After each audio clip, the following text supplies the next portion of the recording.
Kothamangalam government UP. സ്കൂളിൽ വർണ്ണക്കൂടാരം പദ്ധതി ഒരുങ്ങി. സമഗ്ര ശിക്ഷ കേരളം BRCയുടെ നേതൃത്വത്തിൽ 10 ലക്ഷം രൂപ ചെലവഴിച്ചാണ് പദ്ധതി പൂർത്തീകരിച്ചത്. വെള്ളിയാഴ്ച രാവിലെ കോതമംഗലം MLA ആന്റണി ജോൺ വർണ്ണക്കൂടാരം ഉദ്ഘാടനം ചെയ്തു.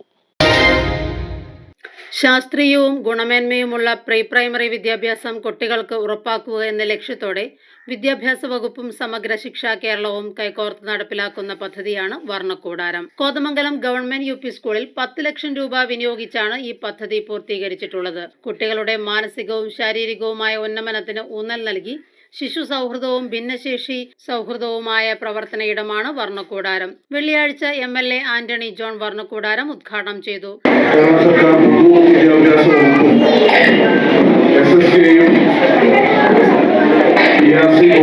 സംയുക്തമായിട്ടാണ് ഇവിടെ ഈ വർണ്ണക്കൂടാരം വളരെ മനോഹരമായി അത് ഇന്ന് നിർമ്മാണം പൂർത്തീകരിച്ച് നമ്മുടെ കുട്ടികൾക്കായി തുറന്നു കൊടുത്തിട്ടുള്ളത്. നമ്മുടെ സ്കൂളിനെ സംബന്ധിച്ച് ഗവൺമെന്റ് യു.പി. സ്കൂൾ കോതമംഗലം ഏതാണ്ട് 114 വർഷത്തെ മഹത്തായ പ്രവർത്തന പാരമ്പര്യമുള്ള ഒരു വിദ്യാലയമാണ്. പ്രിയപ്പെട്ട ജേക്കബ് പ്രൊഫസർ അടക്കം നിരവധി പൂർവ്വ വിദ്യാർത്ഥികൾ ഉൾപ്പെടെ ഇവിടെ എത്തിയിട്ടുണ്ട്. യഥാർത്ഥത്തിൽ ഈ വിദ്യാലയം മുത്തശ്ശി എന്ന് പറയാൻ കഴിയുന്ന നിലയിൽ ഒരു പ്രവർത്തന പാരമ്പര്യമുള്ള വിദ്യാലയമാണ്. മുനിസിപ്പൽ ചെയർപേഴ്സൺ ഭാനുമതി രാജു അധ്യക്ഷത വഹിച്ചു. ഹെഡ് മിസ്ട്രസ് കുമാരി KA ആമുഖ പ്രഭാഷണം നടത്തി. DPO ജോളി VG പദ്ധതി വിശദീകരിച്ചു. Municipal vice chairperson Prince Varkey ഉപഹാര സമർപ്പണം നിർവഹിച്ചു.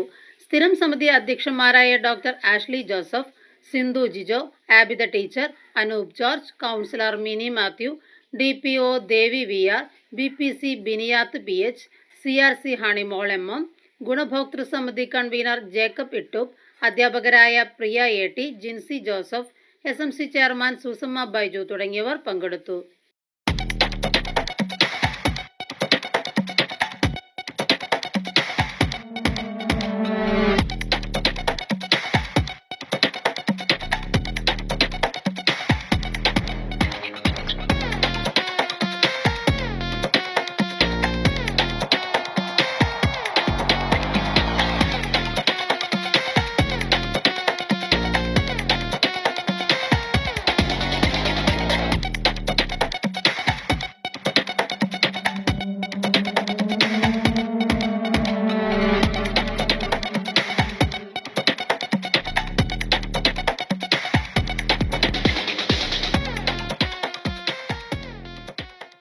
Media 60 കോതമംഗലം.